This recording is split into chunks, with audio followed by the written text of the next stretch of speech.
Nag-level up ang fashion icon at aktres na si Heart Evangelista matapos nanumpa ngayong June 5, 2024 upang mamuno sa Senate Spouses Foundation, Incorporated. Sa seremonya ng pagtanggap ng tungkulin na pinangasiwaan ng kanyang asawa, Senate President Cheese Escudero, kasama niya ang mga asawa ng mga senador. Inihayag niya na tinatanggap niya ang posisyon upang mapabuti ang buhay ng mga tao at komunidad.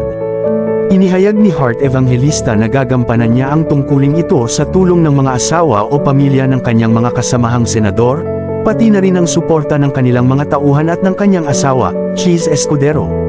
Sinabi ni Evangelista na balak niyang dalhin ang isang makabagong pagtutok sa mga proyekto ng foundation na nakatuon sa mga kababaihan at bata, sa isang panayam pagkatapos ng kanyang seremonya ng pagtanggap ng tungkulin kasama ang iba pang opisyal ng foundation.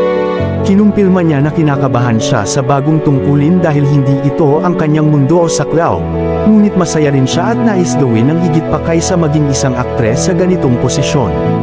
Habang nagpapatuloy sa kanyang trabaho, binigyang pansin niya ang kahalagahan ng pag-aalaga sa kanyang mga obligasyon, at gastusin at nagbibiro tungkol sa kanyang dextrose level. Sinabi niya na gagawa siya ng mga pag-adjust para maging akma sa kanyang bagong tungkulin. Binanggit din niya ang pakikipag-ugnayan kay Audrey Tan, asawa ni Miguel Zubiri, na kanyang papalitan bilang Pangulo ng Spouses Foundation. Sa rules ng foundation, automatic na presidente nito ang asawa ng Senate President. Ang iba pang nanumpa na kasabay ni Evangelista ay may bahay at anak ng ibang senador.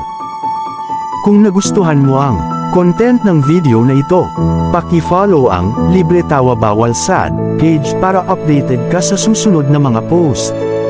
Maraming salamat!